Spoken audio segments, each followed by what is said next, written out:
I think we've finally addressed it now. Thanks for hanging in there through our initial technical glitches, everybody. So I'm Vedig. I'm the founder of Development Fix. I started FilmLab as a personal project about 7 years ago. And at the time, I thought it was going to be a simple little iOS app that would let people scan film using their mobile device. At the time, we didn't have a lot of space. We didn't have room for a full scanning setup in the apartment that we were living at the time. And I thought, wouldn't it be great to be able to just use your phone to scan film? So I started working on this project. And little did I know that there was going to be so much to learn about the history of film photography, color science, modern computer graphics with GPUs and everything else that's gone to this project. But there's been a lot to learn, and it's been quite an educational experience for me. And as a company now, we've really learned a lot about the science of scanning film and how to get good results. So today we're going to share with you FilmLab 3, the new version of FilmLab, and talk about what's new, what's in it, why we are going in this direction, and a little bit about the future of film scanning as we see it. So thanks for joining us on YouTube. We already have some people in the chat. It's great to have you here. There should be a button to ask a question. So if you have any questions, feel free to post that. And I've got Hannah sitting off screen. She's going to be watching your questions and making sure we answer them. So we'll get to those at the end. So to start, I want to talk a little bit about the technology of scanning film, especially color film, which involves converting from a negative to a positive. The going wisdom at the time when I started working on FilmLab was that this was a fairly easy thing to do. You'd see comments online where people would just refer to it as inverting a negative, so just flipping the colors, and they'd say, well, just go into Photoshop, invert it, play with the curves tool a little bit until you get good results, and you've got your positive. And so I thought, well, this isn't going to be hard. But the reality is, scanning film is a real art, and there's a lot of smart people who have worked on that problem over the years. The people who initially built film scanners when the transition from film to digital was happening, or when people started bringing their film to photo labs and expecting to get the results back digitally on a CD at the time, and then later getting scans delivered over the internet. And the people who developed those systems were really smart and had a deep understanding of the way film works, and the color science of film, and also the way computer imaging works. And then what happened was, as the industry transitioned away from film as far as the medium that most people were using for their photography, a lot of that knowledge kind of got put to the side and forgotten. And a lot of the machines that were made for film scanning continue to be in service, but at this point they're very out of date. So when I take my film to the photo lab, when you drop off your film to get it developed, they might be using a machine that was made 15 or 20 years ago. It might be attached to a computer running Windows 95 or some other old operating system, and that's what they have to do for compatibility to keep these old systems that are working well working today. So as we started working on FilmLab, at first we thought, well, we're just going to build a little iOS app, and it's going to be easy because the color conversion won't be hard, and we're just going to take advantage of all the platform tools that Apple has put in to their software for working with images. So anytime you want to build image editing software, you have to deal with a lot of basic groundwork. You have to be able to load images in different files like JPEGs and TIFFs. It gets more challenging if you're dealing with raw files because there's a ton of different varieties out there. Then you have to be able to actually process the image and run the algorithms you want to do. So even basic things like sharpening require existing code, or you have to write your own code. And then to create output, you have to do more work, and to display the image on screen, you have to do more work. And it gets even more challenging if you're dealing with video or anything real time, where your code has to run really fast so that it can display live on screen.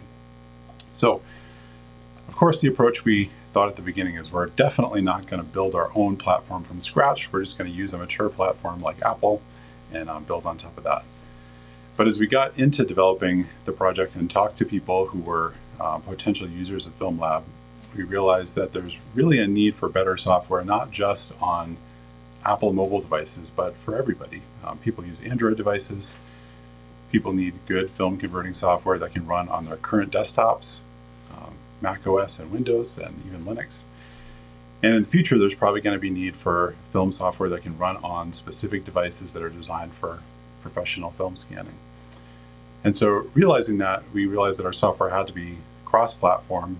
It had to be able to run in any environment, and we couldn't rely on having Apple's photo framework to use or having Adobe's photo framework to use. We wanted to write standalone cross-platform software. So it's a good thing we didn't realize how hard that was going to be, because I probably would have never started on the project. But 7.5 years later, here we are. We've built our own image processing engine that's specifically designed for working with film. And that's what we currently have in our current release, FilmLab 2.5, which runs across desktop and mobile devices. And today we're introducing FilmLab 3. And FilmLab 3 is all about upgrading our image processing engine to something that's truly professional grade. And I want to talk a little bit about the backstory of how we got there before I dive into the demo. So as I started researching the color science of film and digital, by far the best resource I ever found was this book. And I'll recommend it to you if you ever want to do a real deep dive into the way that film works and the way color science works in digital image processing too. It's called Digital Color Management. It's kind of a boring title, but it has really awesome information in it. So this is the resource that I used in developing a lot of our current FilmLab color processing engine. But for FilmLab 3, we really wanted to do something better. So we actually were able to get in touch with one of the authors of this book, Thomas E. Madden, who's a very experienced image scientist. He has a long background of working with film and digital. He worked with some important industry people in the past, and he was able to come on board as a consultant and work with us over the last couple of years to develop our new FilmLab color process that we're using in FilmLab 3. So we really started from the very basics, and the first question we had, just from a theoretical perspective, is it possible to do camera scanning and get really great results? When you send your film to a lab and they use a professional scanner, the image sensor that's in that scanner is actually designed specifically for film. So the frequencies that it's targeting as it reads the information off the film is specific to the dyes that are on film, and the way that scanner works is actually very similar to the way chromogenic photo paper would have worked in the past. So originally, this whole process was designed to work with chemistry and light in a dark room, and the chemistry on the paper was responsive to those same frequencies of light that matches up with the dyes on the film, and that helped it to get good color. So the problem that you run into when you try to do camera scanning, and I'll explain what that means. These days when people are scanning film, most of the time you're using a digital camera with a macro lens attached to it. And there's a lot of amazing advantages to that over a film scanner that would have been used in the past. With a camera, you can have a high resolution sensor. You get the full resolution of that sensor captured in real time. So if you've ever done scanning with a flatbed scanner or a commercial film scanner, you know that if you choose to do a high resolution scan, you have to sit there for a long time while it slowly scans that image. Whereas when you're scanning with a camera, you just take a picture, snap the shutter, the sensor records all the information, and now you have a negative. So there's been a lot of interest in using cameras for the future of film scanning. If you're joining as someone who scans your own film, that's probably what you do.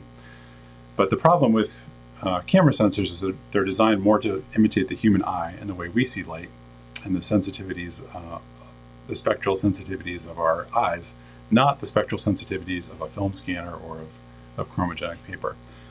So working with Thomas Madden, we started at the beginning to ask, can we mathematically model this so that we can get results using a digital camera for camera scanning that would be just as accurate as what you'd get with a film scanner? And Tom did a lot of work on that for us, and we came back with proof that it is possible. You should be able to get great results using cameras for scanning. So that's good news for all of us that are already invested in camera scanning and view that as the future of film. And so from there, we started developing algorithms that would be able to properly take raw data that was captured with a modern digital camera understand the spectral characteristics of the specific sensor that it was captured with, and translate that over into what we call film density, which is the amount of dye that would be on the original film.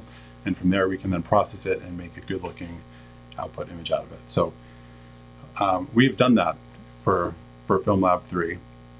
And we've also taken the chance to update our algorithm so that we now run on GPUs. So in a modern computer, you've got a regular processor, but you also have a GPU, a graphics processor. And modern computers and devices are just amazing in how powerful these graphics processors are. But you have to write custom code to get your image processing code to run on the GPU. We call that being hardware accelerated because it's using a specific hardware chip. And with FilmLab 3, all of our image processing code is now hardware accelerated. It runs super fast and it gives great results. So I'm going to start with a little demo, and I want to show off some of the color science improvements. FilmLab 3, all of our image processing code is now hardware accelerated. It runs super fast.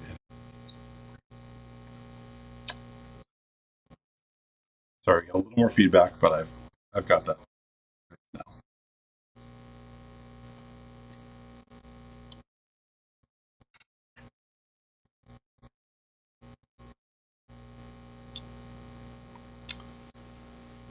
So I've got my converted scans folder here.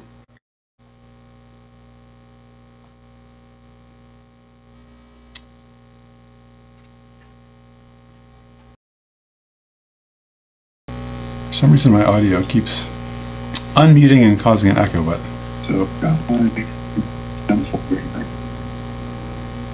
I think I've got it. Tamed now. How about that? All right, hopefully that's our last batch of audio feedback technical difficulties. So what I'm going to do is just go through a few examples of the exact same file that has been converted with FilmLab 2.5 and FilmLab 3, and talk about some of the differences that you're going to see. So this file was made with FilmLab 2.5, and now let's transition. Here's the same scan made with FilmLab 3. I'll go back and run that again. That's the FilmLab 2.5 version, and this is the FilmLab 3 version.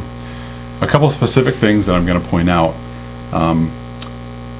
What you tended to see in FilmLab 2.5 when you were having trouble getting good color balance was that you're getting too much cyan in the output, especially in the highlights. So skin tones, the highlights on skin tones, skies would tend to skew cyan, which is the opposite of red, so that's a problem with the red channel. And that actually comes from the differences between film dyes and what color sensors are tuned for. There's actually a whole lot of information in the almost infrared spectrum of film that an authentic analog film process would respond to, and the sensor built into a film camera isn't as good as seeing that, so you have to do some extra work to get those things to come across. So we've done that with, the question is, what's the film stock? This is Kodak Gold 200. So here's another example. This is FilmLab 2.5, and this is FilmLab 3. FilmLab 2.5 just tended to struggle with certain film stocks and certain colors. This was a particularly bad example. This is Cinestill 800T, which is kind of a hard film to scan. But FilmLab 3 is able to do a much better job with it, and the skin tones especially look neutral. One of the things that you would tend to see before that you might look for in these samples is that on a skin tone you'd have kind of a split tone effect with color. So the darker part would be one color, and then the highlights would be skewing another color, and that made it difficult to get good results. There's another one, FilmLab 2.5, the sky and the darker parts of the clouds are blue. FilmLab 3 is much more neutral. One more, that's FilmLab 2.5, that's FilmLab 3. One more example I'll do, that's FilmLab 2.5, and that's FilmLab 3. So again, the whites here have like a slightly yellow greenish cast, and here in FilmLab 3 it's just much more neutral, and you can use that as it is, or you can post-process that if you want to bring out more saturation or more contrast, or give it a creative look that you want, but it's giving you a starting point that has a lot less flaws and is much more neutral. So we actually have some more work to do on that. On our image processing engine, but we are releasing it today in beta. I saw a question, someone said, when is it coming out?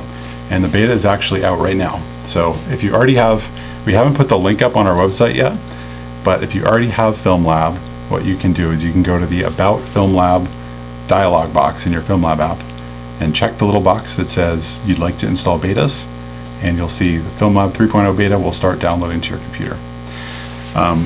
We're releasing this in beta today because we feel like even though it's not quite complete yet, what we have already working is a giant step forward in terms of color accuracy and speed, and we thought that you guys would want access to it. So we're making it available now. We're going to continue to develop the beta probably over the next month or so, and we're looking for feedback from you. First of all, to hear about how well it runs on your specific computer and graphics card. But also just feedback on the results you're getting, feedback on the user interface, feedback on some of the new tools that we've developed that we'll be talking about in a minute, and what other tools you'd like to see. And we're looking forward to talking with you guys about that and having that conversation. So now let me do one more demo. Actually, first let me do this one first.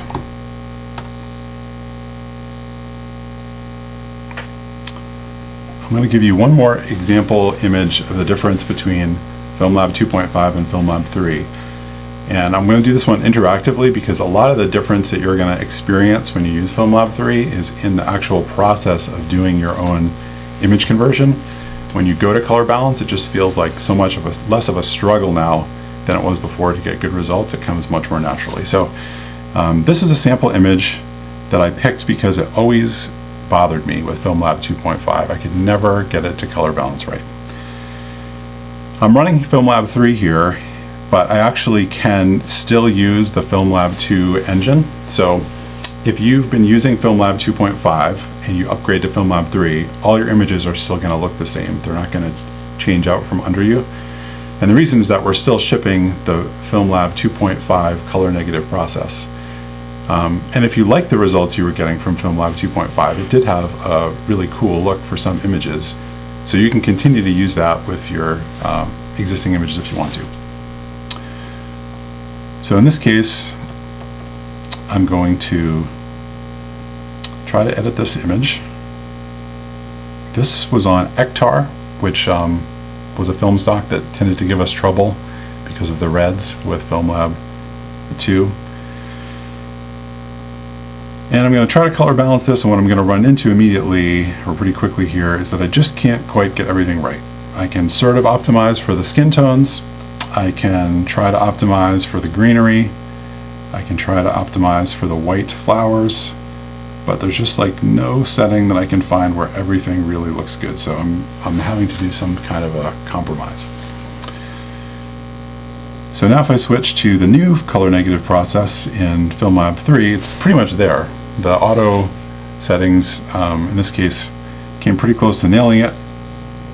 I can still make adjustments, but as I do, rather than have part of the image be color balanced right and part of the image go out, it's more like the entire image is either wrong or right, and there's just a sweet spot where it looks good.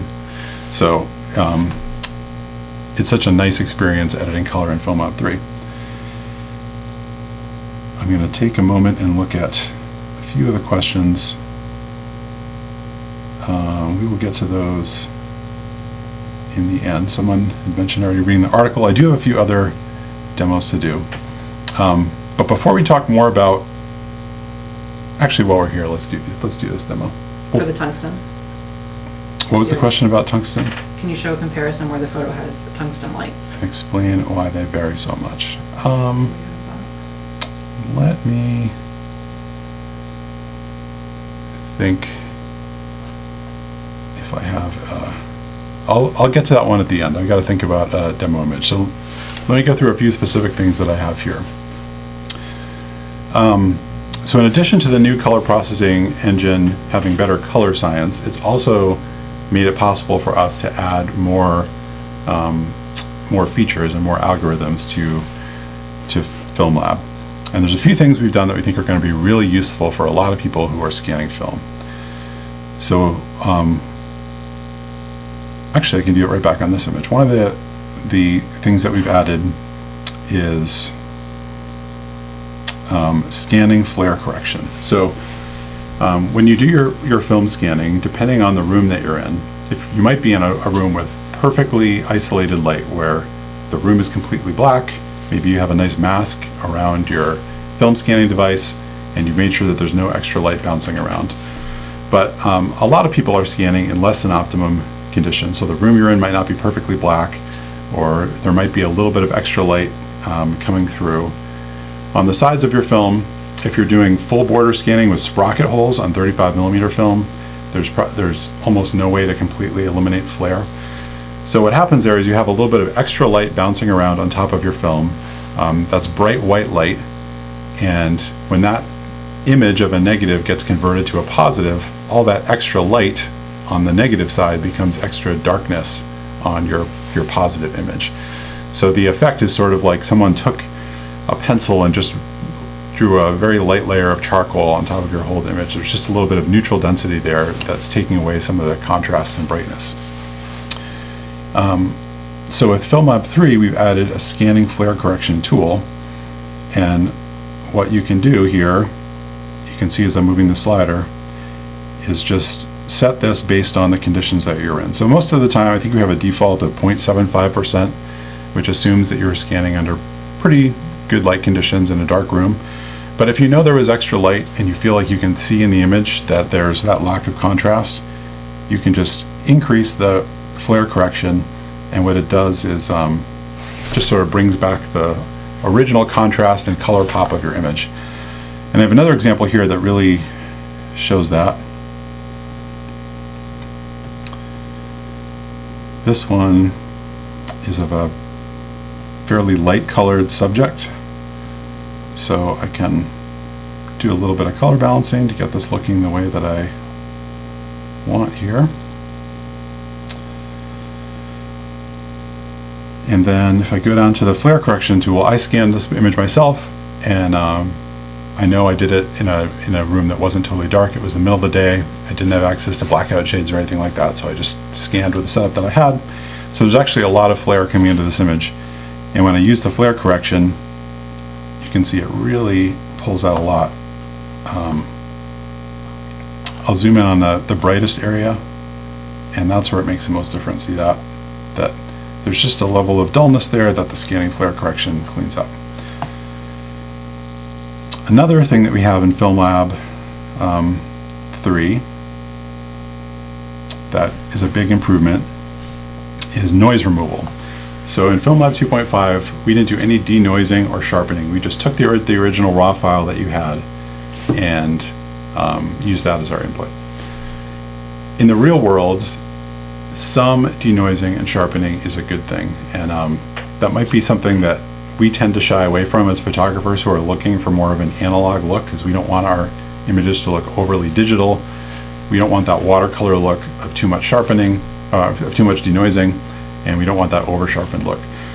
But if you actually look at lab scans, especially if you're sending your film to a consumer-grade lab, there's actually a lot of denoising and sharpening that's applied to them. So you may find that you actually are used to that look, that you like that look. But in any case, sometimes you're dealing with an input image, and in most cases you're probably dealing with some level of noise and lack of sharpness, and that's just kind of the way that digital sensors work. If you're using a camera to scan film, there's going to be some noise, and there's going to be a little bit of sharpening that's needed just to make it look right. So in this case I picked an example that is intentionally really bad. This was just a picture taken of a negative as a raw file with an iPhone, and if you've ever looked at an unprocessed raw file out of a mobile device, they have a lot of noise in them. So if I zoom in here you can see there's just a whole lot of digital noise. And a couple things happen with negatives that make noise worse. One is that when you go from a negative to a positive, you're increasing the contrast. That's how the process was designed to work of negative film. So that tends to boost noise. And then the other thing is you're going from a negative to a positive. So there's, in a digital image, the most noise is going to be in the darkest parts of the image. When you convert it to a positive, now you have the most noise in the brightest parts of your image, and it looks really bad. So that's what we see here with the clouds and sky. So just a little bit of noise removal really goes a long way into cleaning up this image. And then I can also apply sharpening and get a much better looking result. Just to give the example, that's with denoising and sharpening, and that's what our starting point was. So that's going to be a big improvement to a lot of our scans to have that built in. And then one feature that I'm really happy to have in this release, or at least to have the start of in this release, is being able to separately control the highlights and shadows. So the way that the film process was designed to work in both black and white and color is that your capture medium, your film, has a very high dynamic range. It can record a pretty large variety of light and shadow. But you wouldn't want to usually print all that dynamic range on every photo, because you want your output to be contrasty and punchy, and it would look really flat if you just compressed that dynamic range down. So the way the process was designed is the output photo is designed to have more contrast and less dynamic range than the input. And if there were areas where, as a photographer, you wanted to bring out more detail from the negative, you could do that by dodging and burning. So if your highlights were overexposed, you could burn them in and bring back some of the density there, so it wasn't just pure white. If your shadows had shadow detail that you were missing, you could dodge them, you could reduce the exposure during your print, and that would pull some of the detail back out. And you can see this in FilmLab.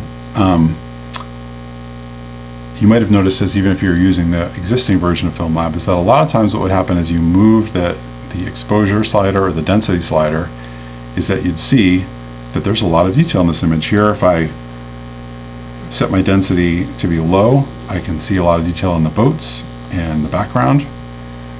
As I increase it, I can pull detail all the way out into the middle of this image and see the sunset, and I can even see a little hair that got on my film because I didn't clean my negative properly before scanning it. The problem was that you couldn't get all this information in the print at once. And if you're sending your photos to a lab, there's a lab technician who's sitting at the scanner and processing each of your prints, each of your scans as it comes through, and he's making decisions for you about how he thinks the image should be exposed, he or she. And hopefully the results that your lab tech chose is the same results as you want. If there isn't much you can do about it because you just got a JPEG. But one of the nice things about doing your own film scanning is that you can control for this. So in FilmLab 3, we've added a highlight recovery tool, which basically burns in the highlights. So I can pick the exposure on my image based on the overall exposure and how I want it to look, and then I can just grab the highlight recovery slider, and that increases the density of the highlight areas and brings it back. So to show that one more time, right now I'm losing part of my sunset. You've probably dealt with this yourself. If you're taking photos that include a lot of sky or a lot of sunset, it's hard to get everything into the photo. Highlight recovery just lets me pull that right back in. So that's something I think is going to be very satisfying to a lot of us. If you've struggled with converting an image because your highlights are blown out, you can't quite find the right exposure setting, that gives you the ability to change that. And we've already had some requests for people to do have a control over shadows and be able to pull detail out of the shadows, and even to do masking for dodging and burning. And we will be implementing those features in the future, but this is a great start for the first beta release. Another improvement that I want to talk about today is black and white. We haven't forgotten black and white conversion, and we've also done an entirely new implementation of our black and white process for FilmLab 3. I picked this image because it illustrates a problem that could come up when doing conversions in FilmLab 2.5.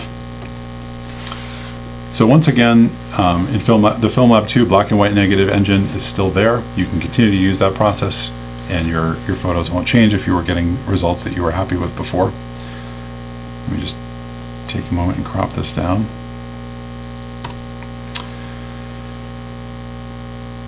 So this image has some light and shadow in it. There's some highlights over here and another scan. I apologize. Next time I'll clean my negatives a little better when I'm doing a demo. And you can see the information is all there on the negative. There's information in the highlights, there's information in the shadows. The challenge is getting that all into my picture at the same time. So in FilmLab 2, you could adjust contrast, and that would almost get me my shadow detail back. But I still kind of have a position where I need to make the shadows too dark in order to see detail in the highlights, or if I set the overall exposure where I want, those highlights are getting blown out. So FilmLab 3 fixes that in two ways.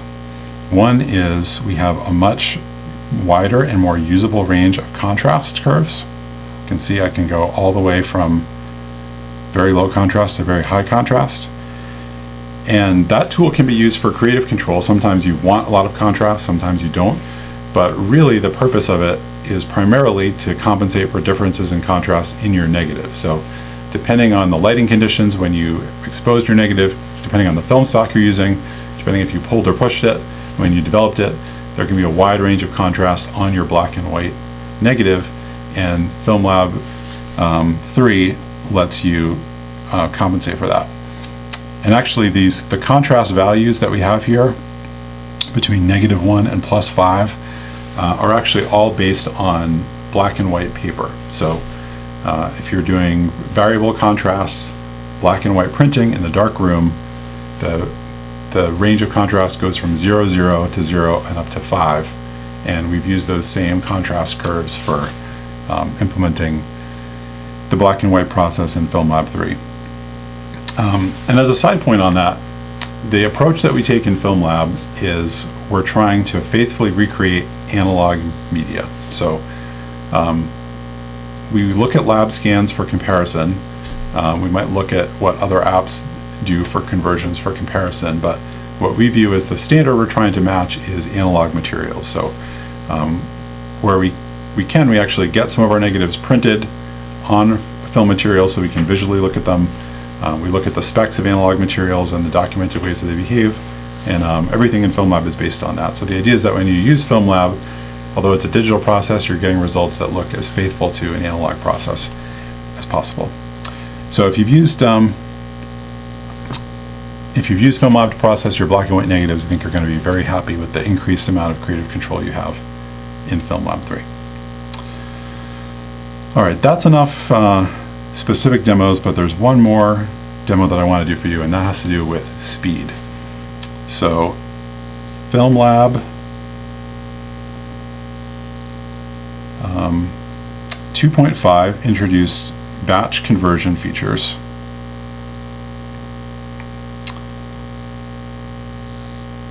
So here I've got an entire roll, 36 images that I've scanned in with color negative 35mm film. So you'd be looking at something like this if you've done your own camera scanning, you've taken your SD card with your scans on it, copied them over into a folder in your computer, and now you're going to convert them over.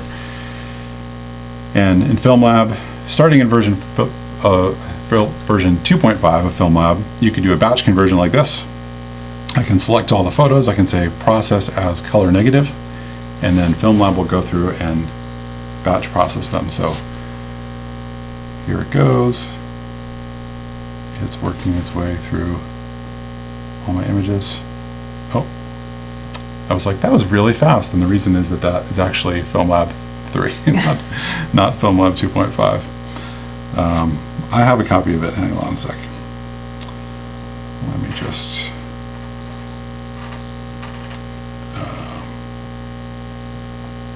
load this up here.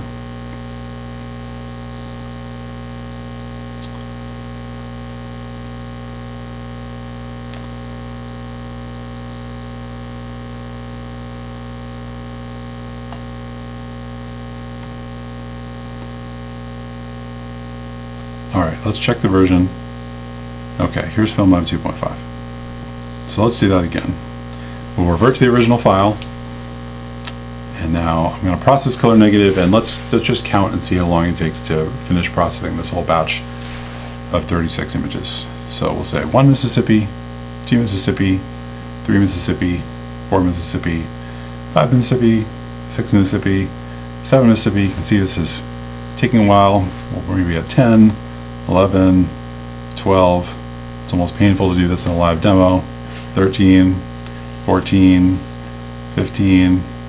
So we'll say that took 20 seconds or more to process that roll of film.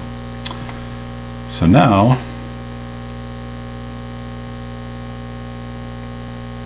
let's go back to the FilmLab 3 beta. We'll revert those all back to the original file. And now we're going to say process as color negative. Here we go.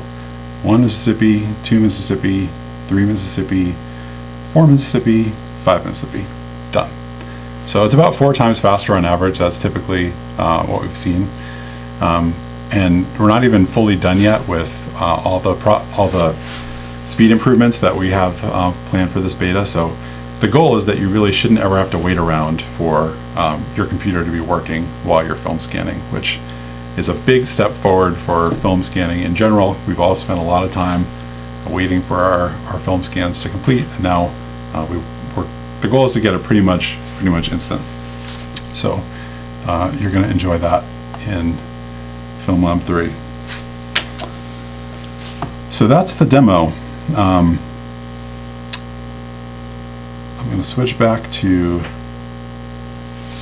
myself here.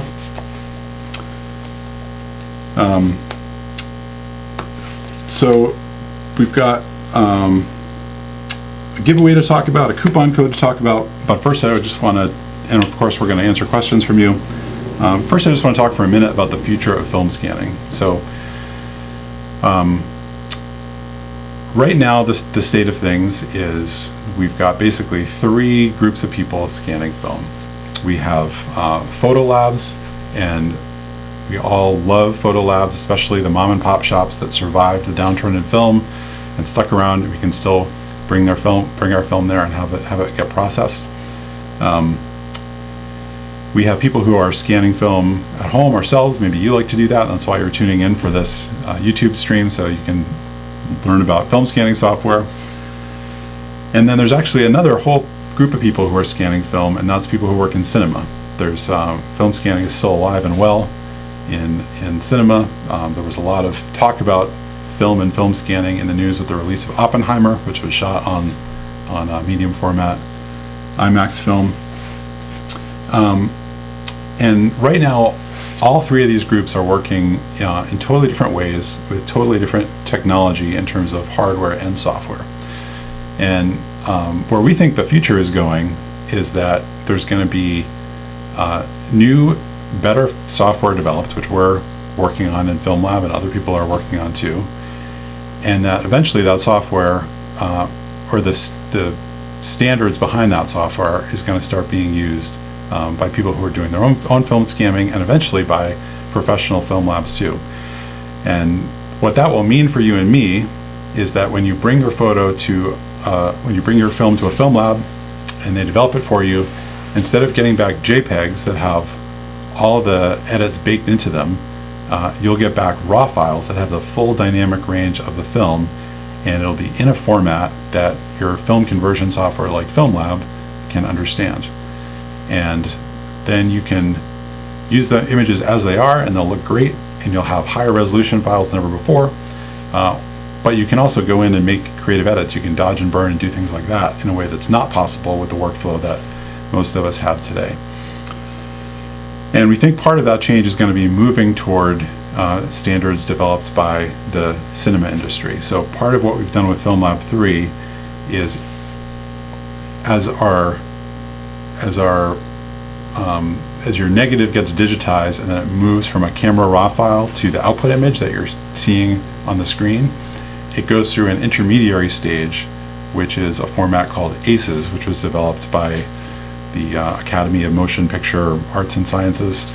and is used in cinema. So there's already been some work with some small photo labs starting to play around with using cinema scanners, which are very expensive, but so are the old scanners that typical photographic film labs are using, and delivering those files to people.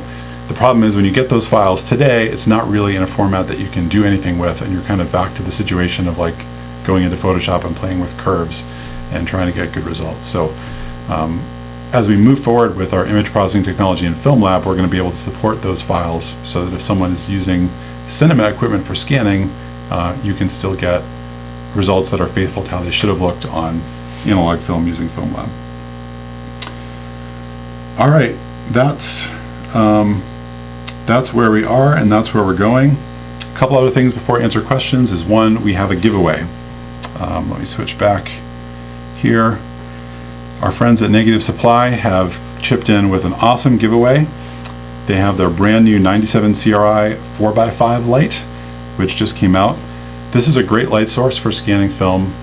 If you're into film photography, you probably eventually will start using other formats besides 35 millimeter. This one will support up to a 4x5. So you can start scanning your 35 millimeter film. Later you can scan medium format, or if you're already shooting medium format. And then if you're shooting 4x5, or if you get into 4x5 someday, this light source supports it. It's great to see. I think the price point for that is $150, which is very reasonable for a good bright light. Made in Los Angeles using high quality materials. It's a good product. I recommend it, and we're going to give that away. And we also have the new Negative Supply,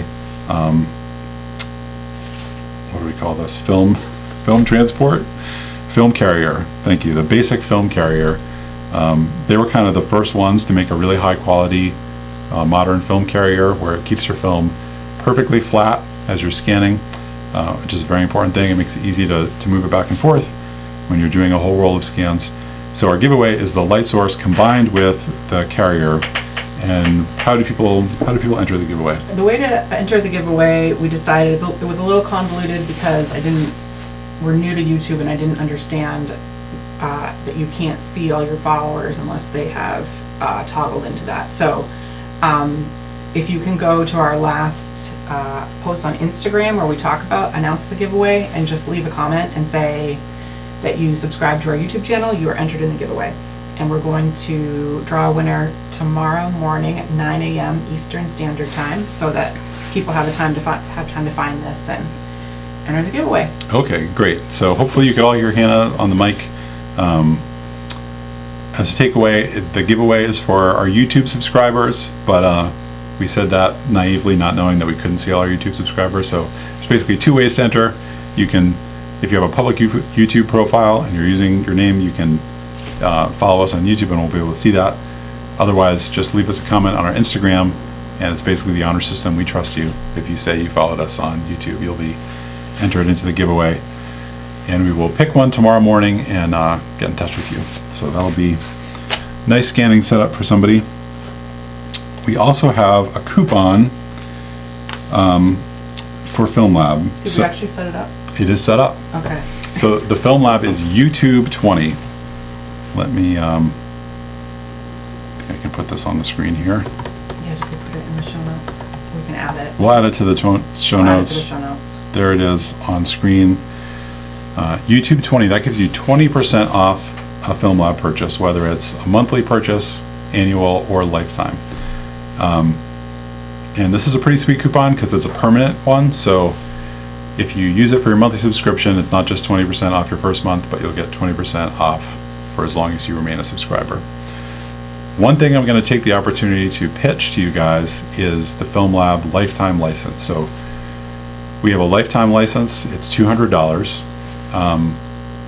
Under normal conditions, it's equivalent to about 2 years of subscribing. So what a lifetime license gives you is access to the current version and every update we ever release to FilmLab in the future, and it's all included in that one-time purchase. So if you're going to be using this in the long term, it definitely pays for itself. With a coupon code of 20% off, that takes it down to $160. so it pays off even faster.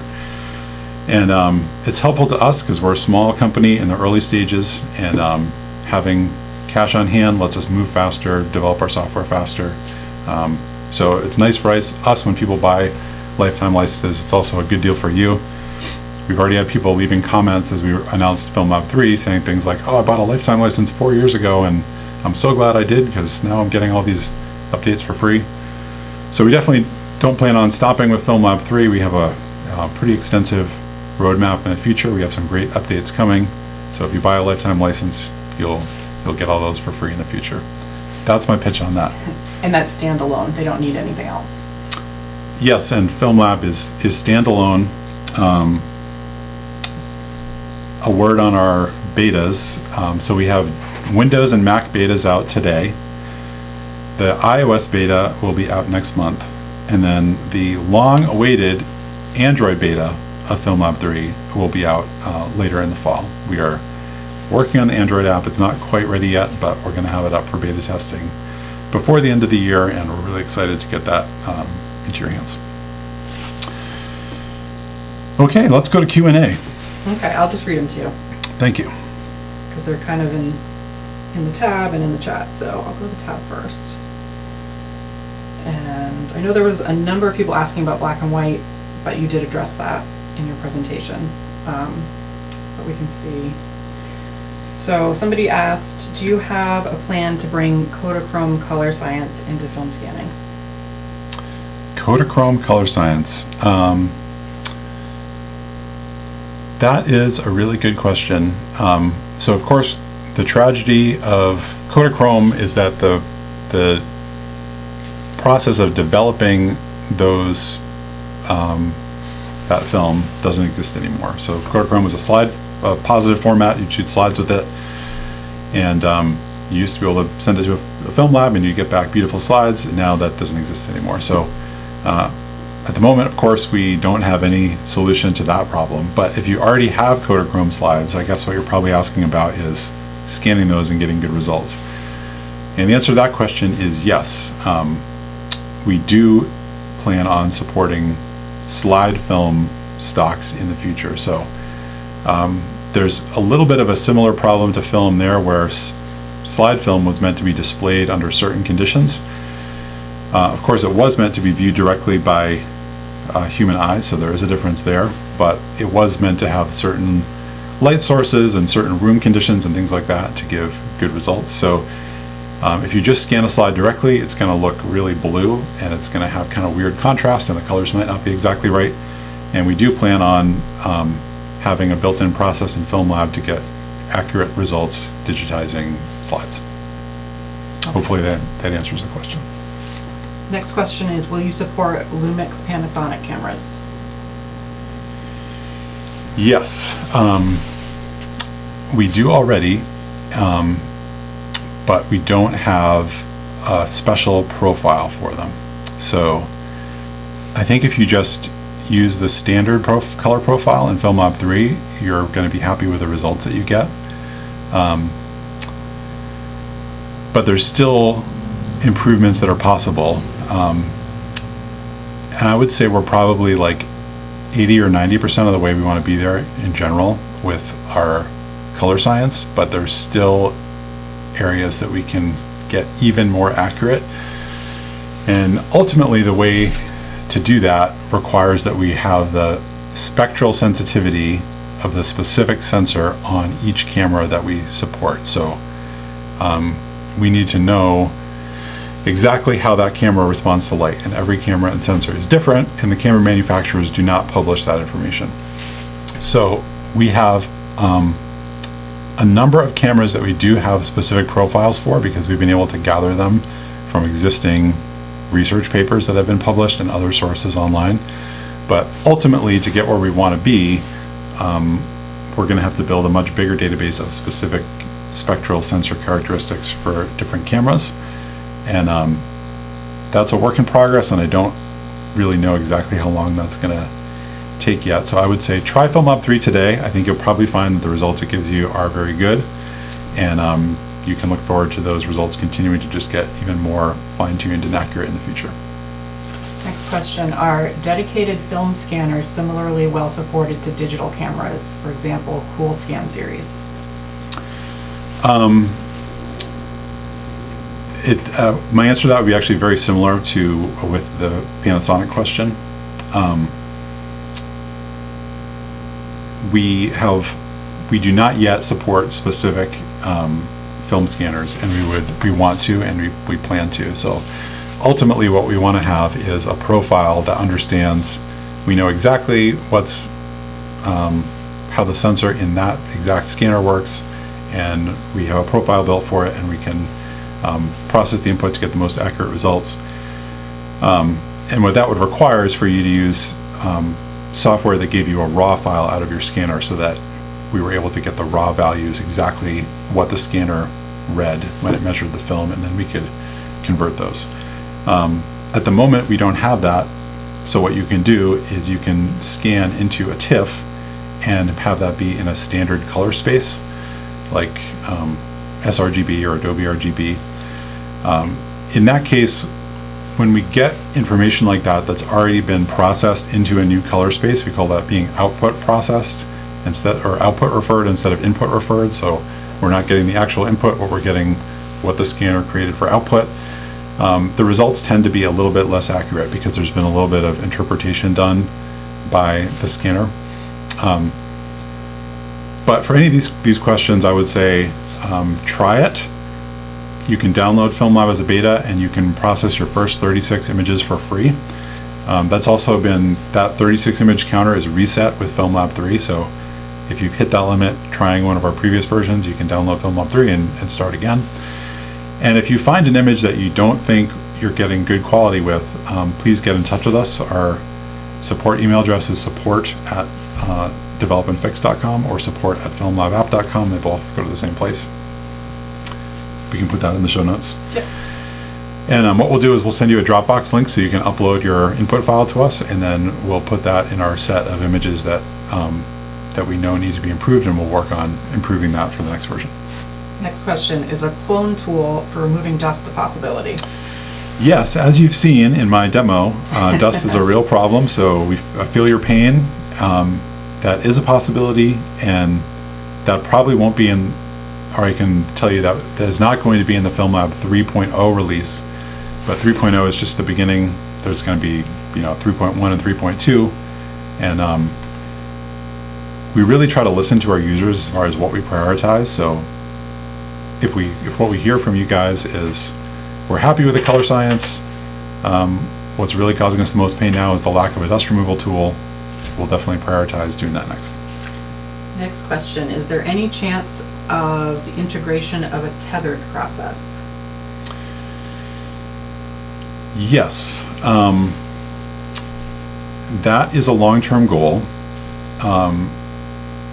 We have built the groundwork to that because we support film scanning on mobile, and that's basically doing an in-device tethered process where we're getting a live video feed from the camera, and then you press capture and it captures, and we get the raw file, and then we process it into FilmLab. So the challenge there, as you can imagine, is that there's a lot of different camera manufacturers, and there is not really a consistent standard that they all support. And some of them, like Sony, have been really bad about, like, every new generation of cameras, they don't support the old one that they use, and they have a new API, or they drop the API. So that is a solvable problem. It's definitely, the technology is out there to do tethered scanning, and we would like to do that, but it's gonna take some work. It's gonna take some time. So I can't give you a time on when that will happen, but it's definitely part of our future roadmap and vision for FilmLab. This is kind of an interesting question. One of you is a dentist, and it sounds like you do photography as a hobby and use FilmLab in that way, but he's asking, can FilmLab work for black and white film x-rays? It would be great in my oral surgery office. Wow, that is a great question. I would love to talk to you more about that. I don't see why not. If it's possible to give us some digital samples of those input files without violating patient confidentiality, If you could get in touch with us directly and we could work out how to get some sample files from you and we can test it out. Or again, you're welcome to download the FilmLab beta and try it out yourself and let us know. Great. Let's see. Now I'm back to the live chat, so I'm just having to farm the questions a little bit. So a couple people asked about black and white, but I do feel like that has been addressed. I've got one here. What do you got? From Sear Red Cross Photography. That's Levi. In the Boston area, not far away. Hey Levi. Levi asks, film often has varying densities even with a single roll. Does FilmLab analyze each frame individually? The answer to that is yes. Yeah, that's the only way we've seen to get good results. Let's see here. Sorry guys, I'm just trying to scroll through. Thank you for all your questions. We were kind of thinking like, worst case, what if nobody shows up and there are no questions and we just kind of have to pretend like there are questions? And it's definitely not an issue. There's plenty of questions. I've got a couple comments here while you're looking. Gary W. Taylor says, what's the GPU minimum requirement? Basically anything that can run Metal on Mac OS, which is any Mac that was made probably in the last 8 years or so. And on Windows, I think anything that can run DirectX 12. Of course, newer GPUs are going to be faster. I'm using a Mac M1 for this demo. Somebody's asking about a Linux version. Yes, we have thought about a Linux version, and we actually have done a lot of the groundwork to make a Linux version possible, but the reason we haven't shipped a Linux version yet is that we're a little nervous about the overhead of maintaining it going forward if there's only going to be a tiny handful of people using it. So if you want a Linux version, tell us about it. And if we hear from a lot of people who do, and if also you can be specific about the format, like the distribution of Linux that you use and the format in which you would want that the app delivered to you, because there are multiple ways of installing software on Linux. If we hear from a lot of people and it seems like there's something we can do that will address that, we would love to support Linux. Somebody is calling out the fact that you have a Rolleiflex sitting there. We just didn't want it to be too boring. We wanted to have something This is our prop. Other than Abe Space. This is actually a Rolly cord, guys. Oh yeah, he did say that. I'm sorry. Yeah. He said Rolly cord. We're keeping it real with the Rolly cord. All right.